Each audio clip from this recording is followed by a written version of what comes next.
Prices have been rising for more than 9.5 years, the longest rally in record, with October marking the 116th straight month of rising prices. Homes selling at a median price of just shy of $354,000. That's up more than 13% from a year ago. So joining us to discuss the latest data is Keith Weinhold, real estate investor and founder of Get Rich Education. Keith, great to see you. Thanks for coming on. Thanks, Paul. Keith, from your analysis and looking at today's data and your analysis up until today, is there any reason to think that house prices, this price appreciation, could slow down over the next 12 months or even decrease in price? Any reason to think that?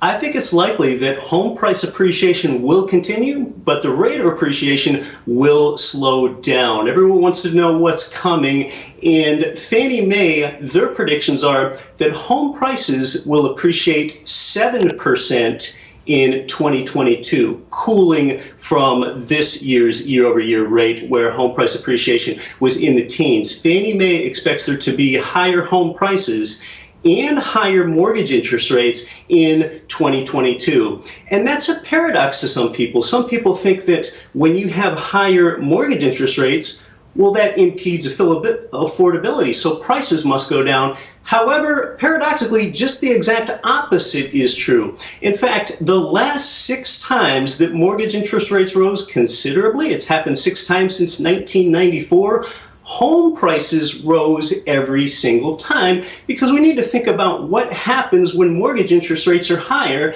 Typically, that occurs when the overheating economy needs to cool off, and we need to cool inflation. So therefore, higher mortgage interest rates are really a confirmation that the economy is good or recovering, and people are employed, and they feel stable, and they feel like buying homes. And that is why, kind of counterintuitively, higher mortgage interest rates actually correlate with higher prices. That's what's expected in 2022. On the rates, today we had the big news that Jerome Powell will be the Fed chair, potentially, if it gets confirmed by the Senate. We see tapering has already begun. Possibly next year we'll see rate hikes. You feel, how much of this market, real estate market, has been driven by this loose monetary policy from the Fed?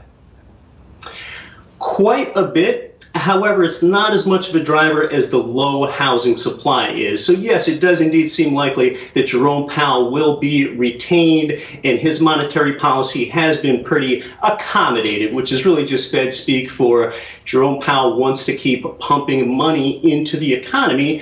And really, this supports what I was talking about earlier. When you have more dollars being pumped into an economy and a low supply of housing, that's just classic supply and demand, and that is really a substantial reason why home prices have increased at greater than historic rates and should continue to do so.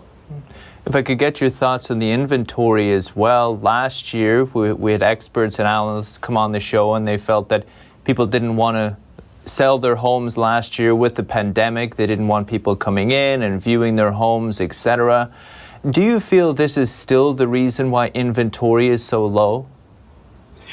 One reason inventory is low, and yes, you touched on it, Paul, some people don't feel safe putting their home on the market because they don't want strangers coming into their home, because they don't want to catch a virus. However, even if more inventory is released, an awful lot needs to be soaked up to bring this market back into balance with supply and demand. Home builders are trying to keep pace with population growth. The United States population continues to grow at 1 to 2 million people per year. Population growth is slowing, but it's still evident. But really, the main factor that's keeping prices high, or at least a big one, is that chronically low supply. Home builders are continuing to have trouble to bring enough inventory online and build enough homes for this growing population that all need to live somewhere. Home builders continue to have these ongoing problems with supply shortages. We're talking about everything from roof trusses to cabinets to door hardware to drywall. So that's really helped constrain the supply, probably just as much or even more so than people's reluctance to put their home on the market due to them not wanting to catch a virus. Interesting times. Keith Weinhold, Get Rich Education. Appreciate it. Thank you. Thanks, Paul.